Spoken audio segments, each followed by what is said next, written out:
Welcome to episode 101 of Talking Dairy.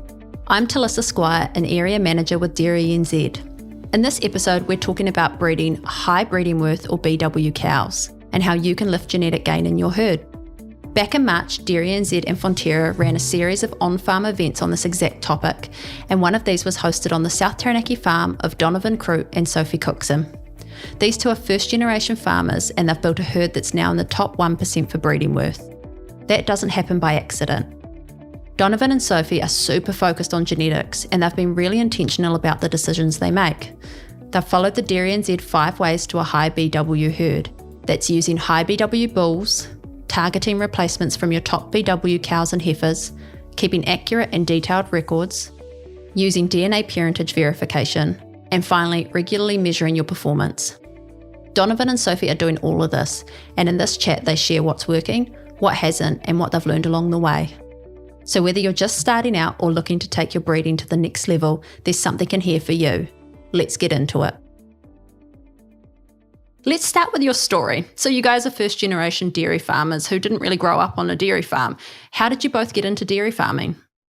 Yeah, so for me, it was a fresh start, I guess you'd call it, a chance to get out of the city and start a career in my early 20s. So I was given an opportunity on the Golden Mile on Skeet Road in South Taranaki, started as a farm assistant there. I moved up from Wellington, but originally we're both Aucklanders. Never really thought you could have a life in farming and dairy farming, especially growing up in the city. So it was really nice meeting Donovan and being able to live out my dream of actually being a country girl and having this wonderful life on the farm. So here we are.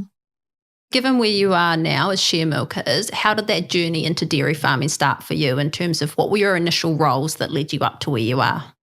So we started dairy farming about 18 years ago now, and I started off in a really entry-level position as a farm assistant, and knew that if I wanted to get ahead quickly, which was my goal at the time, that I needed to upskill myself.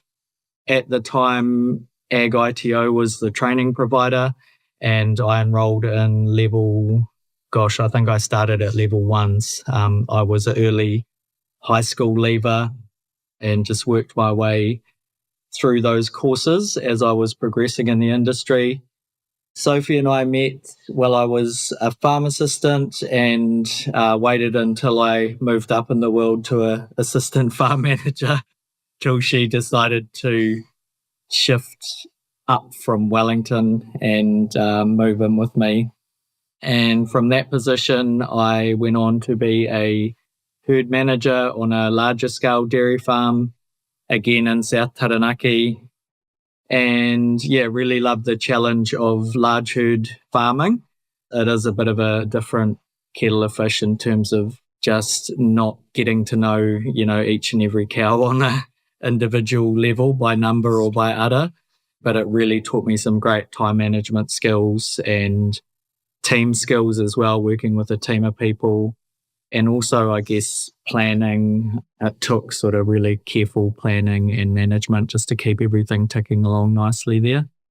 While I was at that herd manager's job, I was doing a agribusiness diploma. So I was up to level 5 with ITO, and I was lucky enough to be shoulder tapped for a contract milking position for some farm owners who had never employed outside of their family. So it was new territory for both parties.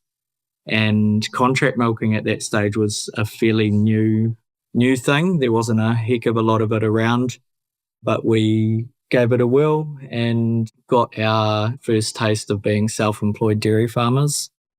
So while we were contract milking, I also went and worked for a vet practice that was nearby. Just started off as like a receptionist and then moved into a vet nursing role. And while I was working there, I got my diploma in vet nursing as well, which was really cool. I also enjoyed using my skills that I had learned at the clinic back on farm, helping Donovan, with sick calves and doing a bit of on-farm triage, and that's probably where my love of animals and nursing really got put into play for the first time. So 3 years contract milking and working at the vet clinic as well. And then we went share milking. Yeah, so while we were contract milking, we built up a nest egg, I guess you'd call it, for our goal of owning our own cows. We were fortunate enough to have farm owners who could see our hunger for progression in the industry, and they really supported us in terms of letting us rear a few extra surplus heifer calves and things like that on the side. We began trading livestock, I guess you'd say. We would grow out calves into in-calf heifers and then sell them. Along with our savings from contract milking, we got enough money to put our first herd together.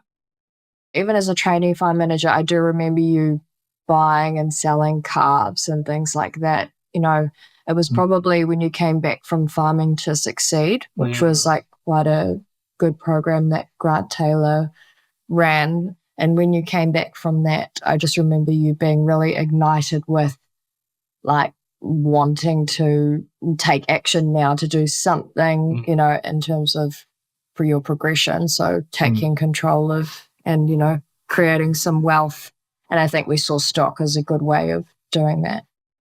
So you guys have had a really awesome journey going, you know, from those really initial farm assistant stages right up the way to where you are today as share milkers.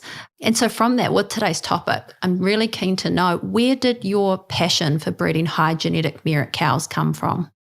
Yeah, well, growing up, I didn't know anything about cows. The closest thing to breeding for me was my mum bred cats when I was growing up. And she was very much about pedigrees, and that was quite important to her. And we always had pedigree dogs and things. And I didn't really value that as much at that time growing up, but I always knew pedigree dogs, you know, what to look for. Conformation was something that I quite enjoyed, and like understanding pedigrees. And I guess that progressed as I grew up, because I then became involved with like breeding dogs. And then it sort of happened, you know, when we came into cows, that I was like, oh, you know, this is a whole nother world. And then when you're breeding your own animals, that's quite special as well, because you have that lineage and knowing the dam and the grand dam and the sire and things like that. So I guess for me, that was kind of a way to branch out from what I knew. I remember back in my early stages of farming, my uncle, who was my connection to farming and my sponsor, I guess you'd call it, he bought a cow at a clearing sale when he was out in Toko, out the back of Stratford there. And the cow turned out to be like a superstar brood cow. It was being sold unknowingly at a clearing sale. So he fell upon this cow, and before he knew it, he was getting a lot of attention from the breeding companies in terms of contract matings, embryo transfer work and things like that. And he invited me to go up to LIC up at Newstead to the Bull Breeders' Day. And I don't know, I guess it was just to see how proud he was of that and how much passion and excitement he got from the breeding side of things. I guess that probably ignited a bit of a flame in us as well. The herd that you've bred is currently in the top 1% for breeding worth, and that's no small feat. So what do you think's helped you guys get there so quickly? So during our time in Takarangi, we were fortunate enough to network with some really great people, because that's one thing Donovan and I were saying, like, we really support DairyNZ, and we actually love that, you know, how much you guys do for the industry, and we think it's really great. And it was discussion groups that opened up that network for us of people in the area, because we were new to the area. So going along to the discussion group, you know, allowed us to meet our breeding mentors and network with them. And I guess they saw the passion that we had for cows, and they probably thought that we would be good custodians for them, for their herd. So we were fortunate to have a relationship with some great breeders, Jim and Sue Webster, who are our friends today. They saw an opportunity in us probably to help us into a great herd that we wouldn't just normally be able to go out and buy. So they offered us to buy their herd, which was never really something that we had considered, that we would get the opportunity to do that. And it just seemed like a really great opportunity, like too good to pass up. And although it was difficult, we managed to buy them. So that was a really great fast track for us into some really great genetics that gave us a really good foundation to build from. You know, year on year, we can make improvements and keep growing from that. I believe you guys were telling me that when you purchased the herd at the time, Jim and Sue's herd was actually in the top 1% for BW and PW as well. Is that right? That's right, yes. Yeah, so it was a good little booster to get you guys on the right track on your genetic journey. Definitely. The thing with all of these herd improvement strategies that we're talking about today is that they all require like a significant level of investment, whether that's a financial investment, a time investment, and just a passion for improving our herds. Like for us, it's about, we can see what's coming in the future for dairy farmers, which is less cows. The world's got a growing appetite, so we need to produce more milk, just becoming more efficient in terms of our operations. And we know that you could have 2 cows that do 350 milk solids each and eat, 10 tonne of dry matter of feed, or you could have 1 cow that eats half that and does the 700 kilos of milk solids. So it's just all about driving efficiency for us. Awesome. So when we consider DairyNZ's 5 ways to a high BW herd, one of the key ways to lift BW is to use the right bulls. Firstly, what does high BW mean to you? Do you have a minimum BW cutoff that you guys stick to? Yes and no.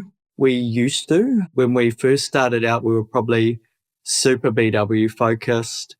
And at that time, I'd say all the breeding companies in New Zealand were really focused on production. So it was, milk BVs, it was fat and protein were like quite heavily weighted in breeding worth. Whereas nowadays, after the DairyNZ consult, actually, recently, it's definitely giving us a more balanced approach with our breeding worth.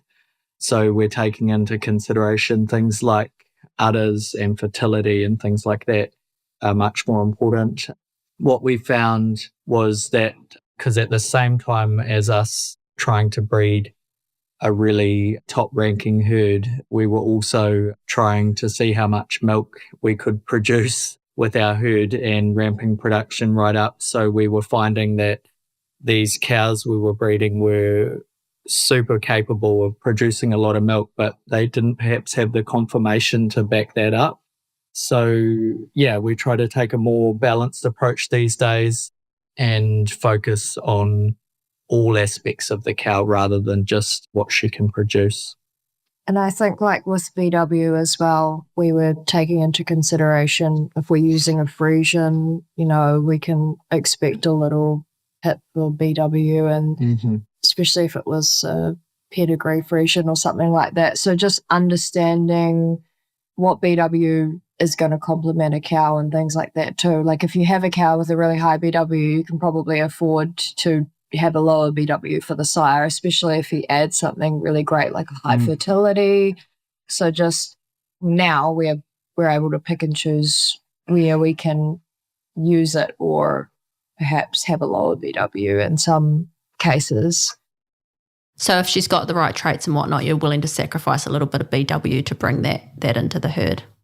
Yeah, no, especially if you know something about that sire's pedigree, perhaps that, you want to bring in that's special or just going to complement her.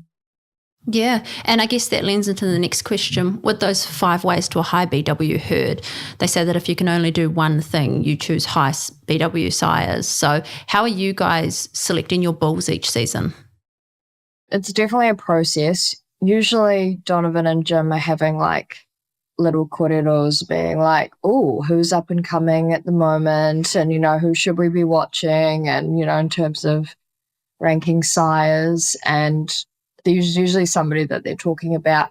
And I guess just having like an idea of a team of bulls that you think will complement your herd. So that's like sort of what we do. We'll have a team of bulls that we like for various reasons, and perhaps having them be a little bit different between them, but also ones that you think will go well in your herd. Because for us, we've found that while some bulls might be really exceptional, they just don't seem to complement our herd very well.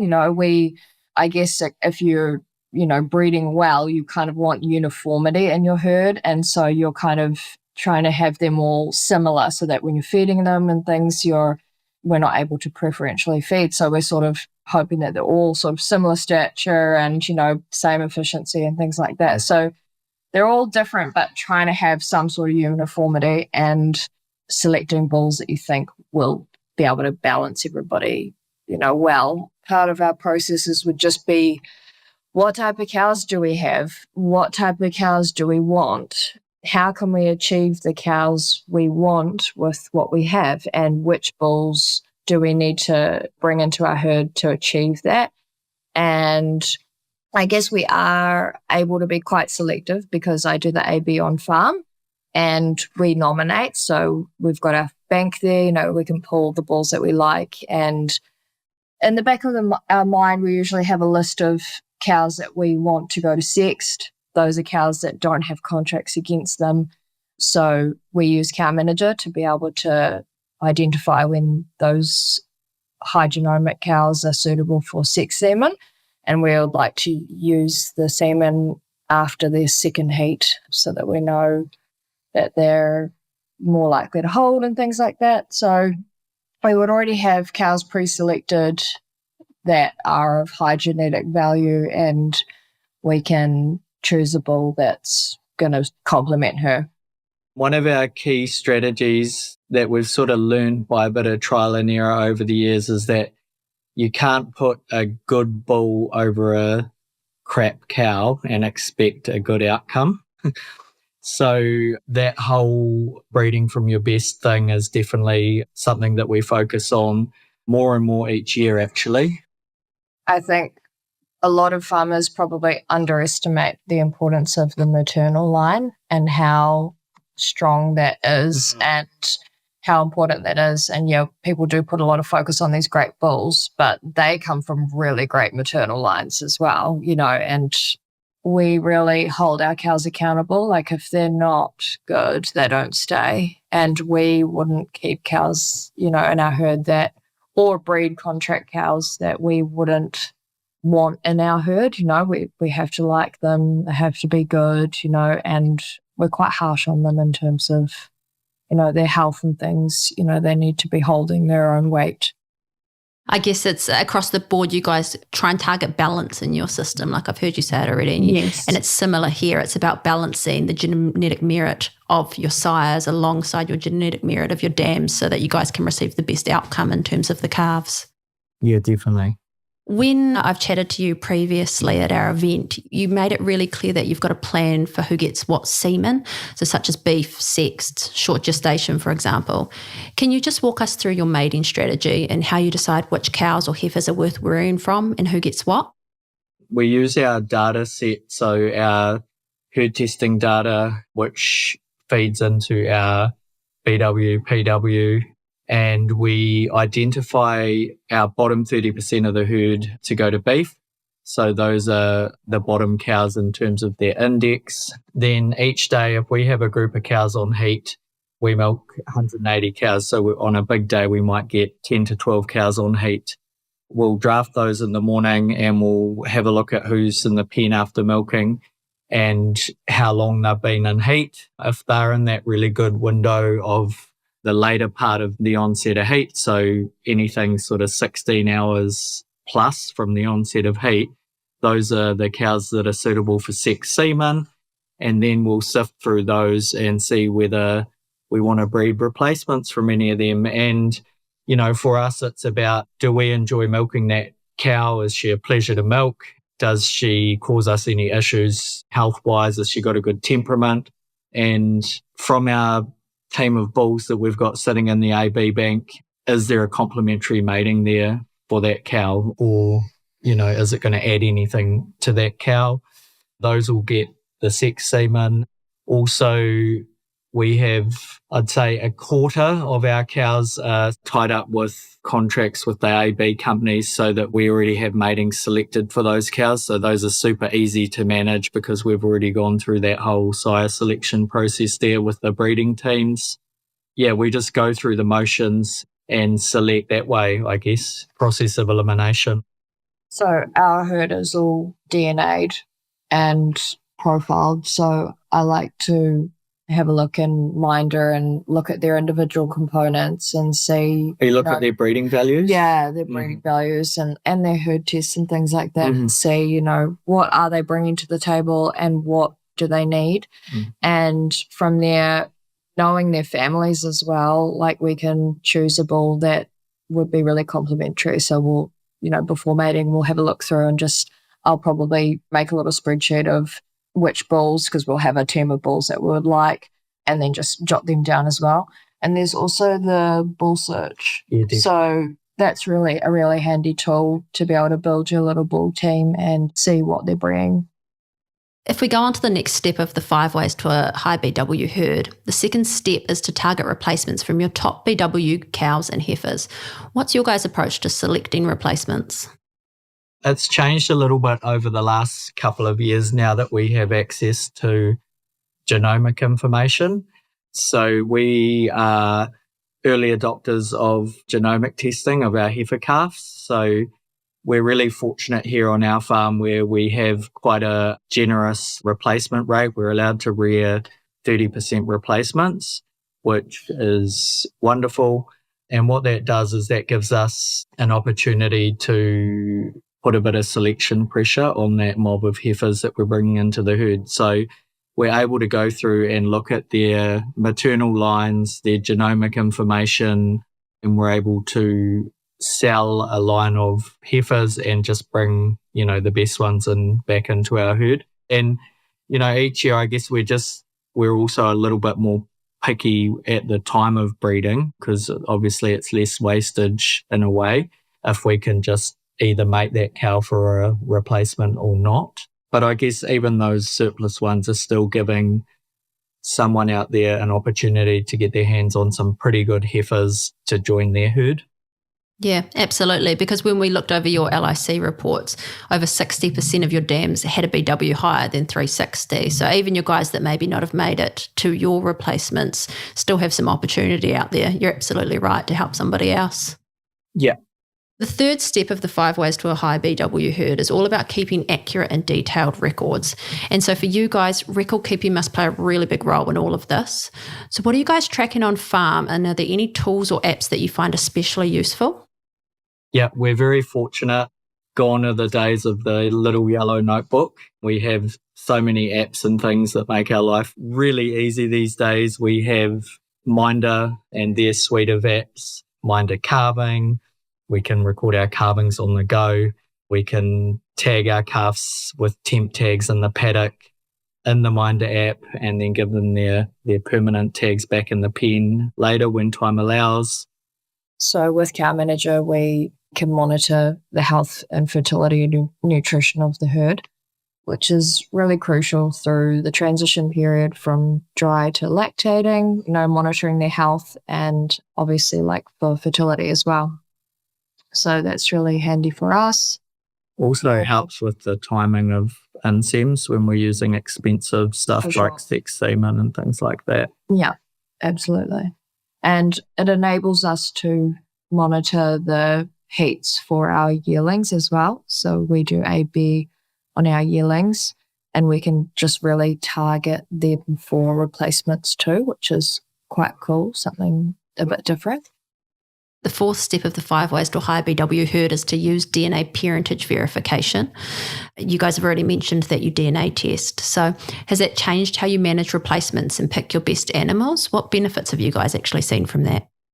So essentially, I think it gives people confidence wow, that's so much bigger than that though, isn't it? It's like if we don't have G3 verified parentage on our cows and they're recorded against certain size and dams and we're feeding information into Minder and things like that about these animals that aren't recorded properly, it's actually messing with the whole national herd at some level. And if there's enough of that going on, then it's just bad for the industry.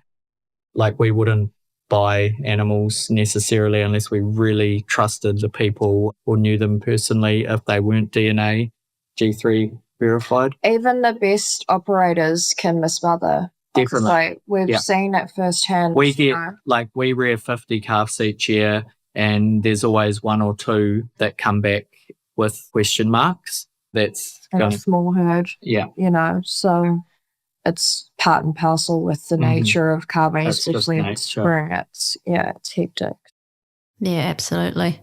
And when that DNA parentage is picking up that you've actually got those potentially lower genetic girls, those low performing cows, you can actually get them out of there before they start bringing your herd backwards.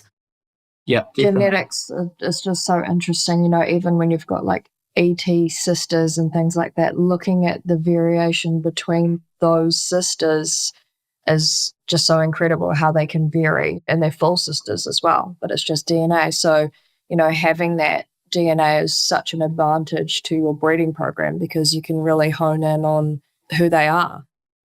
And I guess that lends it back to when you guys are selecting your high BW sires. If you've got that parentage verification and you know what's going on with those girls when they're in the herd, helps you guys make the best selections for your high BW sires as well. So it all kind of lends to itself.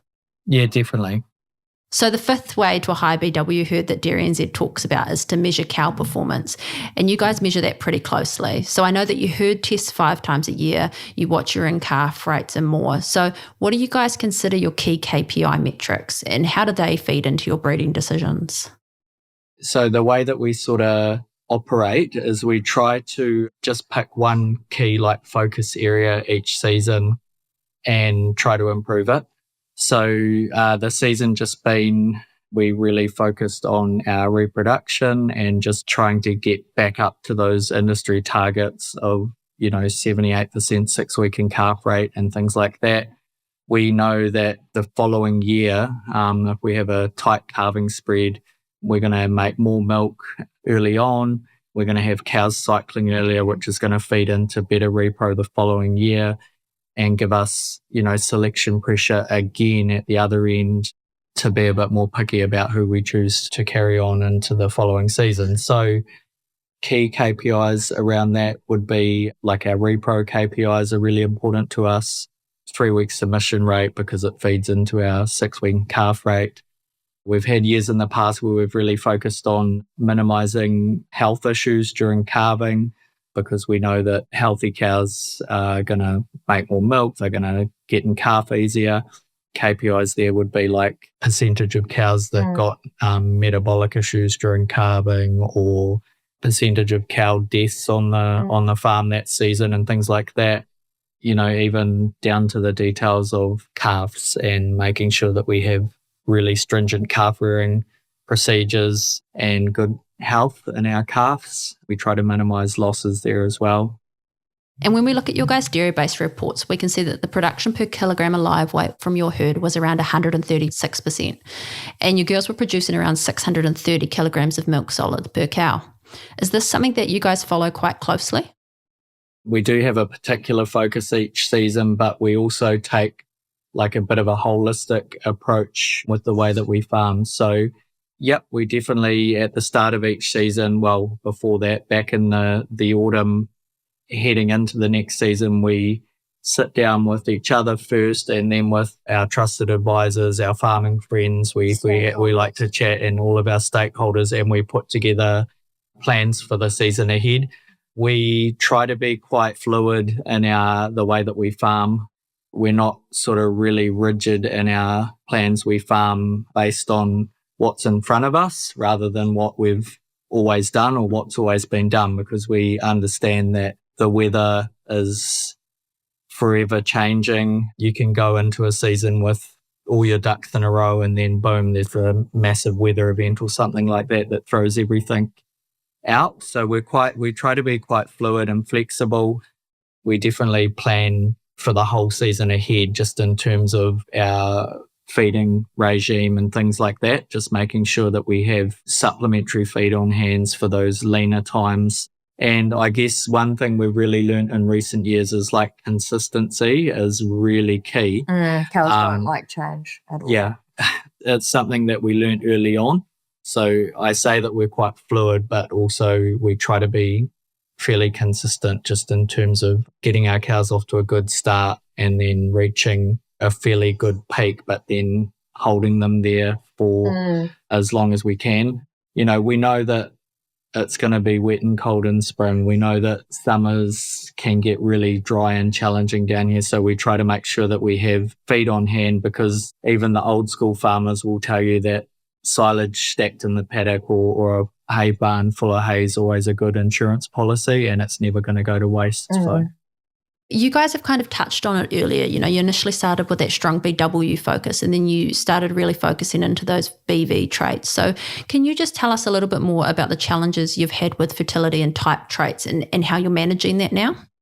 When you're pushing production, longevity of conformation becomes really important. You can get cows having first and second lactations and falling apart if their conformation isn't right. And I guess, you know, it's only when you get to that point where you see that there's issues that need changing and things like that. And it's quite a hard one, because breeding is such a long game as well that, you know, it takes a few years really to see what the effects of, you know, your mating is, and then is it working or not. And some traits are more heritable than others. I would say that we've learnt a lot through our journey, and we're still learning, and we'll continue to do that. Definitely. And yeah, sometimes the proof is just in the pudding, and that's the best way of learning too. We've realised how important conformation is, and we have become more focused around udder conformation and just how important that is, and the engine room of the cow and everything, and just understanding how the conformation traits hold up. Production traits. The production traits, exactly, yeah. I have to say, kudos to all of our farming friends and community out there from all over the country, because there was recently that it was DairyNZ from memory that put out the huge consultation around breeding worth and what we valued as farmers and what we thought perhaps wasn't being highlighted enough in terms of breeding worth. So I have to say kudos to everyone for that, because I have noticed since that consultation there's been focus in some of those conformation traits, and you see it coming through in the bull catalogues. The udder BVs and things like that are definitely improving drastically now. Yeah, definitely. So just bulls with more desirable traits available, and it's more balance. We're not just going for the bulls from one company. We just choose the best bulls that are available that are going to complement our herd. You know, we don't care who's marketing them, really. That's probably one of our things as well. Awesome.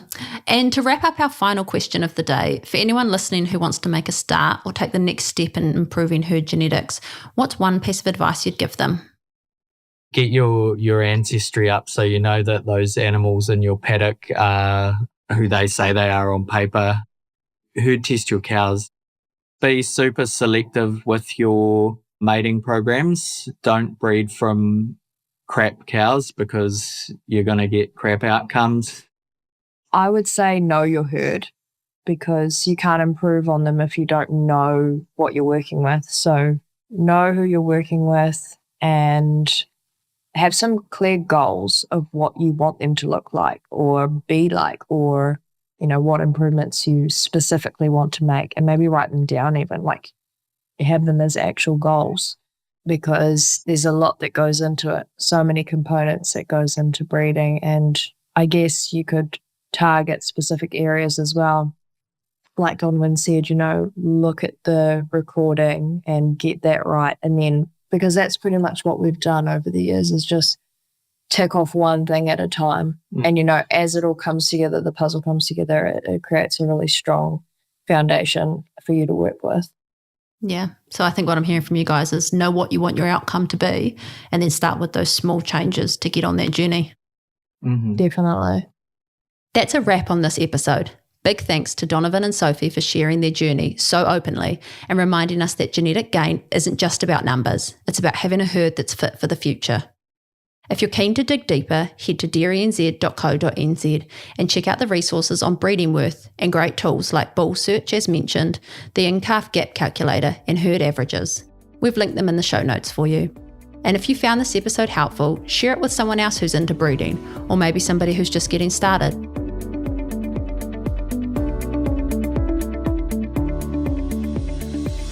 Thanks for tuning into this episode of Talking Dairy. Make sure to hit follow so you can keep up to date with our latest podcasts. You can also keep up with DairyNZ News on Facebook, Instagram or LinkedIn, or go to our website and sign up for our fortnightly DairyNZ News emails. As always, if you have any feedback on this podcast or have some ideas for future topics or guests to have on the show, please email us at talkingdairy@dairynz.co.nz. Catch you next time.